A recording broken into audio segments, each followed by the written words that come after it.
Hello বন্ধুরা, কেমন আছো? আশা করি অনেক ভালো আছো। আজ আপনাদের কাছে যে গল্প শেয়ার করব, আশা করি অনেক ভালো লাগবে। চ্যানেল নতুন হলে অবশ্যই সাবস্ক্রাইব করে সাথে থাকুন। বিয়ের ৩ বছরেও আমি মা হতে পারিনি, কেন জানেন? আমার স্বামী আমার সাথে কখনো ফিজিক্যাল রিলেশন করেনি। কাটকাট স্বরে শারুর কাটকাট স্বরের বাক্যবচন শুনে থমথমে মুখশ্রীতে শারুর ভাবভঙ্গি অবলোকন করলেন কল্যাণী। পাশে রাখা টিস্যুর বাক্স থেকে টিস্যু নিয়ে কপালের ঘাম মুছলেন। কণ্ঠস্বর নিচু করে বলে উঠলেন, সম্পর্কে তোমার জেঠি শাশুড়ি হই এখন শেরহাম, আর তোমার ডিভোর্স করালে বিষয়টা কেমন দৃষ্টিকটু লাগবে না? শারু কঠিন দৃষ্টিপাত করল কল্যাণীর দিকে। কণ্ঠে কঠিনতা বজায় রেখে বলে উঠল, আপনাদের বংশবৃদ্ধি করতে পারছি না দেখে কম কটু কথা তো আমাকে শোনাচ্ছেন না। অথচ সমস্যা যে আপনাদের ছেলের মধ্যে রয়েছে তা আপনাদের বোধগম্য হচ্ছে না। আপনাদের ছেলে আমার সাথে ফিজিক্যাল রিলেশন না করলে আমি কিভাবে আপনাদের সুখবর দিব? আশ্চর্য! কল্যাণী ভ্যাবাচ্চাকা খেয়ে গেলেন। হাঁসফাঁস করতে করতে কল্যাণী মিনমিনে স্বরে বলে উঠলেন, তুমি শেরহামকে কিছু বলছো না এ বিষয়ে? আলাদা করে বলার প্রয়োজন বোধ করছি না, বাড়িতে প্রতিদিন আমার বাচ্চা হওয়া নিয়ে খোঁটা শুনতে হয় আপনার জায়ের কাছ থেকে, কেন? কতভাবে শেরহামকে সিডিউস করার চেষ্টা করেছি, ফল হিসেবে বেলকনিতে রাত্রিয়াপন করা ছাড়া আর কিছুই পাইনি। অনেক হয়েছে আর না, মানুষ আমাকে অক্ষম বলছে। যে যেভাবে পারছে কথা শোনাচ্ছে। আমার দ্বারা আর সহ্য হচ্ছে না এসব, আমার ডিভোর্স চাই, আর ডিভোর্স পেপার আপনি রেডি করে দিবেন গু। কল্যাণী কি বলবেন বুঝতে পারছেন না। এতদিন বাড়িতে সবাই শারুর মা না হওয়া নিয়ে হাজারটা কথা শুনতে হয়েছে শারুকে। সবাই ভাবছে শারুর মা হওয়ার অক্ষমতা রয়েছে। অথচ সমস্যা শারুর না, শেরহামের। কল্যাণী এখন শারুকে এর কি সমাধান দিবেন বুঝতে পারছেন না। কল্যাণী একজন উকিল, শারু হচ্ছে কল্যাণীর জায়ের পুত্রবধূ। জেঠি শাশুড়ি হয়ে কিভাবে বাড়ির ছেলে আর পুত্রবধূর ডিভোর্স করাবেন ভেবে পাচ্ছেন না কল্যাণী। তুমি শান্ত হও শারু, শেরহামের সমস্যা কি ওর থেকে জানার চেষ্টা করো। ওর কি বাহিরে অ্যাফেয়ার চলছে বিধায় তোমার সাথে সম্পর্ক করছে না এটা জানার চেষ্টা করো। বৈবাহিক জীবনে ঝামেলা হবেই, তাই বলে ডিভোর্স দিলেই যে ঝামেলা শেষ হয়ে যাবে তা নয় কিন্তু। একটা ডিভোর্সি মেয়েকে কতটা সাফার করতে হয় লাইফে তা নিশ্চয়ই জানো। তাই বলছি ভেবে দেখো শেরহাম কেন এমন করছে। এখন বাড়ি যাও, ঠান্ডা মাথায় ভাবো। শারু নিশ্চুপ হয়ে আছে। বৈবাহিক জীবনে একটা নারীর কাছে সবচেয়ে বড় পাওনা হচ্ছে একটা সন্তান। শেরহাম তার হাজব্যান্ড। তাদেরকে বৈবাহিক জীবনের ৩ বছর পূর্ণ হয়েছে, তবে এই ৩ বছরে শেরহাম কখনো শারুর ধারে কাছেও আসেনি। রূপ সৌন্দর্যের কারণে যে কাছে আসছে না তা নয়, শারু যথেষ্ট সুন্দরী। তবুও শেরহামের কখনো মন টানেনি তার এই সৌন্দর্যের মাঝে হারিয়ে যেতে। বিয়ের ১.৫ বছর অবধি ঠিক ছিল, কেউ শারুকে বাচ্চা নিয়ে কোনো প্রশ্ন করেনি। তবে সেই ১.৫ বছরে কখনো শেরহাম তার দিকে ফিরেও চায়নি, এক বিছানায় ঘুমালেও কখনই শারুর সংস্পর্শে আসেনি শেরহাম। শারুর কাছে বিষয়টা অতীব আশ্চর্যজনক লাগলেও কারো সাথে লজ্জায় শেয়ার করতে পারেনি। কতভাবে শেরহামকে আকৃষ্ট করার চেষ্টা করেছে তার মোহে। প্রথম শেরহাম তার দিকে এক নজর তাকিয়ে তাকে অবজ্ঞা করে চলে যেত। এরপর তো শারুকে বেলকনিতে রাত্রিয়াপন করাত। এমনি এক বৃষ্টিমুখর সন্ধ্যার কথা, বাড়ির লোকজন সবাই দাওয়াতে গিয়েছে। শারুর খারাপ লাগছিল দেখে সে যায়নি, শারু যাচ্ছে না দেখে শারুর শাশুড়ি শেরহামকেও যেতে মানা করল। সেদিন সন্ধ্যায় বেলকনিতে দাঁড়িয়ে সিগারেট ফুঁকছিল শেরহাম। শারুর কি যেন হলো, হুট করে শেরহামকে পেছন থেকে জড়িয়ে ধরল। শারু ভেবেছিল আজকে হয়তো শেরহাম তাকে আপন করে নিবে। শারু শেরহামের ঠোঁটের দিকে অগ্রসর হয়েছিল ভালোবাসার আশায়, তবে তাকে ভুল প্রমাণ করে দিয়ে শেরহাম ঘর কাঁপানো ধমক দিয়েছিল শারুকে। সেদিন শারু পারছিল না সেখানে চিৎকার করে কান্নাকাটি করতে। শেরহামকে চুমু খাওয়ার বাসনা পোষণ করাতে সেদিন শেরহাম শারুকে সেই সন্ধ্যা থেকে রাতের ৮টা অবধি প্রবল বৃষ্টির মাঝে দাঁড় করিয়ে রেখেছিল। শেষে শারুর অবস্থা বেশিই খারাপ হতেই শেরহাম তাকে ঘরে আসাতে বলেছিল। শারু জ্ঞান হারাবে এমন হয়ে পড়ছিল, সে শুধু টলছিল। তবুও শেরহামে তাকে ছুঁয়ে অবধি ঘরে আনেনি। পুরনো কথা ভেবে দীর্ঘশ্বাস ফেলল শারু। গম্ভীর কণ্ঠে কল্যাণীকে বলে উঠল, ঠিক আছে, ভেবে দেখব বড়মা। তবে আজকের পর থেকে যদি আমি আমার নামে বাজে কিছু শুনি তাহলে এক মুহূর্তেও ওই বাড়িতে থাকব না। আপনাদের ছেলের মুখের উপর ডিভোর্স পেপার ছুঁড়ে মেরে চলে আসব। আসছি বলেই শারু উঠে গেল। কল্যাণী শারুর যাওয়ার পানে একদৃষ্টে চেয়ে রইল। অবাক লাগছে, এক ছাদের নিচে এক বিছানায় ঘুমিয়েও একটা পুরুষের মন বাসনা কিভাবে জাগে না পাশে থাকা রমণীর প্রতি। তিনি মাথা ঝাঁকালেন। অন্যান্য ফাইল হাতে নিয়ে মনোযোগ সেখানে দিলেন। গম্ভীরতার সাথে ঘরে প্রবেশ করল সারু। ঢুকতেই দেখল শেরহাম মাত্র শাওয়ার নিয়ে বেরিয়েছে। সারুর নজর গেল শেরহামের হালকা লোমযুক্ত বক্ষের দিকে। কিছু একটা ভাবতেই মাথা ঝাঁকিয়ে অন্যদিকে তাকাল। পুনরায় আর চোখে তাকাল শেরহামের দিকে। পুরুষ হিসেবে শেরহাম পারফেক্ট হয়েও পারফেক্ট না। নারীর প্রতি তার কোনো আগ্রহ দেখায় না সে। মাঝে মাঝে সারু ভাবে বাবা মা ভুল করে ওই জেন্ডারের লোকের সাথে তার বিয়ে দিয়েছে নাকি। এদিকে সারুর এমন চাহনি খেয়াল করল শেরহাম। একবার পূর্ণ দৃষ্টি দিল সারুর দিকে, অতঃপর টি-শার্ট গায়ে দিতে দিতে বলে উঠল, এইচএসসির বাকি তো অল্প দিন। প্রিপারেশন কেমন তোমার? হঠাৎ আকাশ পাতাল ভাবনার মাঝে শেরহামের প্রশ্নে ভ্যাবাচ্চাকা খেয়ে গেল সারু। ভরকে যাওয়া গলায় হুট করে বলে দিল, চুমু খাবো গু। শেরহাম পারফিউম দিচ্ছিল শরীরে। পরীক্ষার কথা জিজ্ঞাসা করতে চুমুর কথা বলায় ব্রু কুচকাল শেরহাম। পেছন ফিরে সারুর দিকে চাইতে সারু আরও ভরকে মিনমিনে স্বরে বলে উঠল, না মানে ভালোই।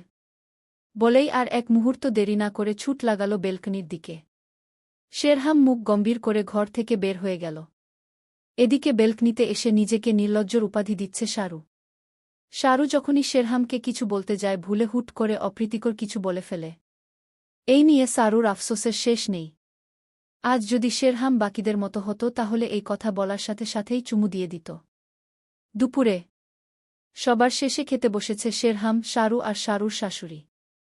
শেরহাম আর সারুর শাশুড়ি খেতে বসেছে, সারু চুপচাপ তাদেরকে পরিবেশন করছে। খাওয়ার এক মাঝে সারুর শাশুড়ি হতাশ কণ্ঠে হুট করেই বলে উঠলেন, পাশের বাসার রায়ার ছেলের বিয়ে হয়েছে মাত্র ৩ মাস, অথচ এই ৩ মাসের মধ্যেই রায়া সুখবর পেয়ে গেল। আর আমি 3 বছরেও পেলাম না। শাশুড়ি মায়ের এমন কথা শুনে ব্রুকুচকে নাক ফুলিয়ে জোরে জোরে দুবার শ্বাস ফেলল। মাঝে শেরহাম একবার তার মুখশ্রীর দিকে তাকিয়ে নজর সরিয়ে ফেলল। সারুর শাশুড়ি মা বলতে বলতেই বিষম খেলেন। সারু শব্দ করে জলের গ্লাস টেবিলে রাখল। সারুর শাশুড়ি একবার তার দিকে চেয়ে জলের গ্লাস হাতে তুলে নিয়ে ঢকঢক করে জল খেয়ে নিলেন। শেরহাম চুপচাপ নিজের খাবার খাচ্ছে, মুখ দিয়ে টু শব্দ করছে না। এরই মাঝে সারুর শাশুড়ি মিতালি আবারও বলে উঠলেন, আমি বলি কি শেরহাম, সারুকে নিয়ে তুই বিকেলে হাসপাতালে যাস। ডাক্তার দেখিয়ে আসিস, সারুর কোনো সমস্যা আছে কিনা গিয়ে। সারু এবার তেলে বেগুনে লাল লাল হয়ে জ্বলে উঠল। এসব খোঁচা মারা কথা তার সহ্য হচ্ছে না। এই হয়েছে এক শাশুড়ি ঘুরিয়ে ফিরিয়ে তার মাথিত্বের দিকেই আঙ্গুল তুলবে। অথচ ছেলের যে সমস্যা আছে মহিলা কিছুতেই বুঝতে চাইছেন না। সারু কিছু বলবে তার আগেই শেরহাম উঠে দাঁড়াল। গম্ভীর স্বরে সারুকে বলে উঠো, ঘরে এসো তাড়াতাড়ি। সারুর মনে লাড্ডু ফুটল কেন জানি। চুমুটুমু খেতেই তো জামাইরা বুকে বলে ঘরে এসো তাড়াতাড়ি। শাশুড়ির কথা শুনে আজকে হয়তো শেরহাম তাকে ভালোবাসা দিবে। চুমু খাওয়ার লোভে রুমে প্রবেশ করল সারু। ঢুকতেই দেখল শেরহাম গম্ভীর মুখশ্রীতে তার দিকে তাকিয়ে আছে। এই তাকানোর মানে বুঝল না সারু। ব্রুকুচকে তাকিয়ে রইল শেরহামের দিকে। এদিকে এসো। গম্ভীর কণ্ঠস্বরে বলে উঠল শেরহাম। সারু মুখ গোমরা করে এগিয়ে গেল শেরহামের দিকে। শেরহামের থেকে এক হাত দূরে দাঁড়ালে সে। হুট করেই শেরহাম সারুর হাত ধরে টান দিয়ে নিজের বুকের সাথে মিশিয়ে নিল। ঝুঁকে সারুর কানে গম্ভীরভাবে বলে উঠল, জেঠিমনির কাছে ডিভোর্স পেপার রেডি করতে গিয়েছিলে। সারু জমে গেল। একই বিছানায় এতগুলো দিন থাকার পর এই প্রথম সে শেরহামের এত কাছে, তার বুকে। শেরহামের প্রশ্ন সারুর কর্ণপাত হল না। সে তো জমে গেছে শেরহামের বুক স্পর্শে এসে। কি বললাম? তুমি জেঠিমনির কাছে গিয়েছিলে ডিভোর্স পেপার রেডি করতে? হুশ ফিরল সারুর। হালকা কম্পিত স্বরে বলে উঠল, হ্যাঁ গিয়েছিলাম গ। নিচু স্বরে। কেন? সারু কি বলবে বুঝে উঠতে পারছে না। এই প্রথম সে শেরহামের এতটা কাছে। হৃদস্পন্দন মনে হচ্ছে তড়িৎ গতিতে দৌড়াচ্ছে। অন্য সময় হলে এতক্ষণে সারু শেরহামের চোখের সামনে আঙ্গুল তুলে বলত কি কারণে ডিভোর্স পেপার রেডি করতে গিয়েছিল। কিন্তু এখন সারু কেন জানি পারছে না।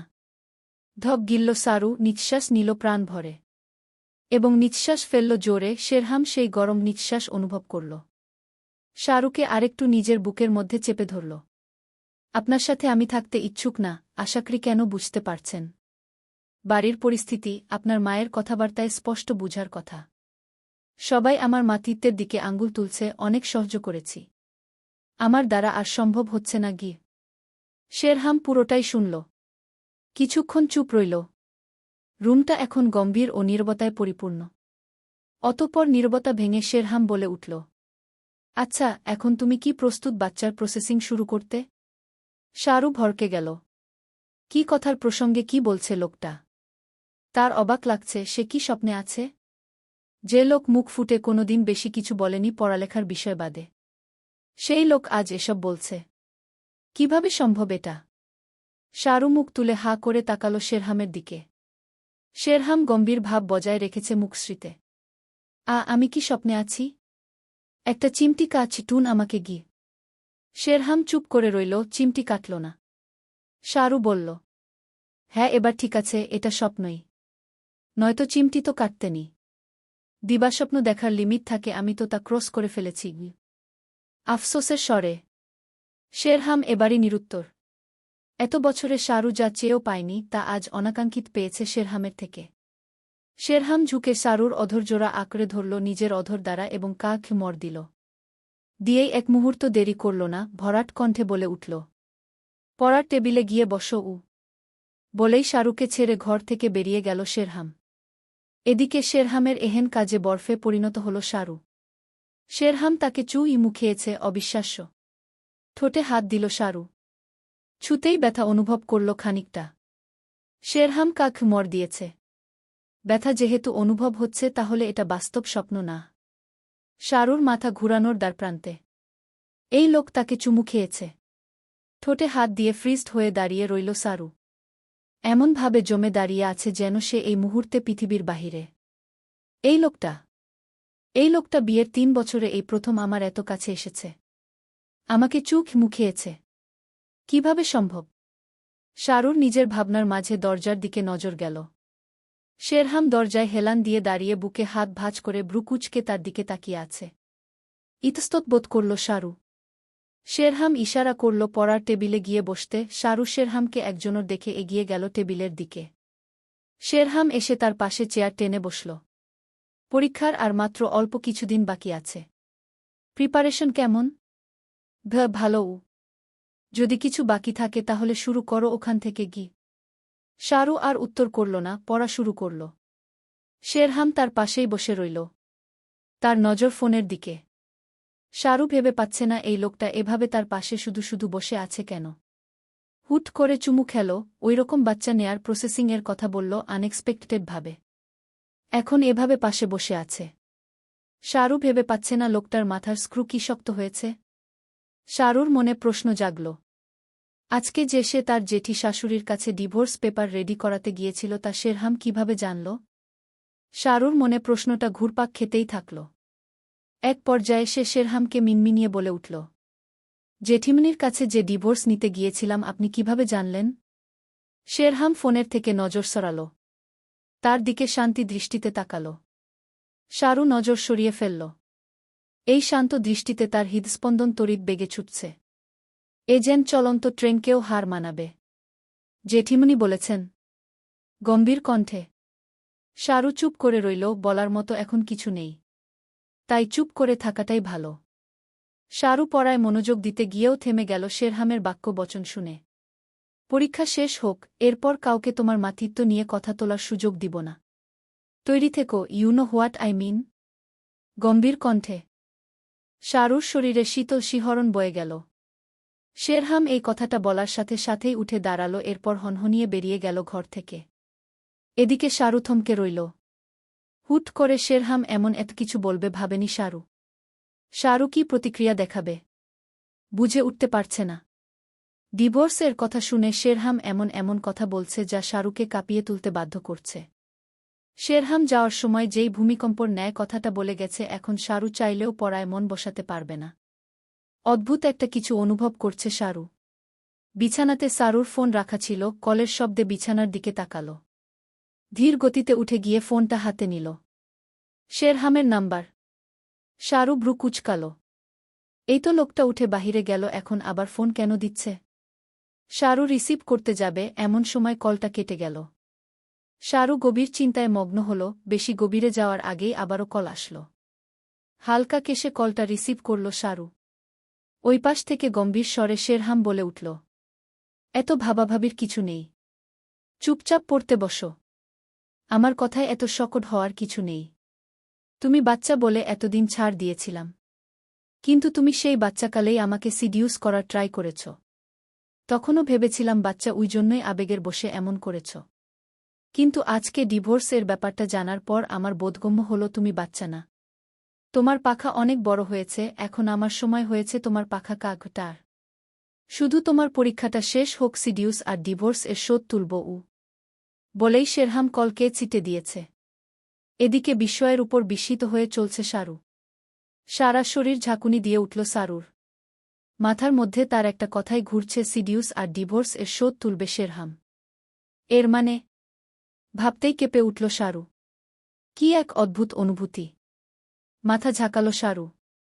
এসব চিন্তা ঝেড়ে ফেলা দরকার। সামনে পরীক্ষা, এখন পড়তে হবে।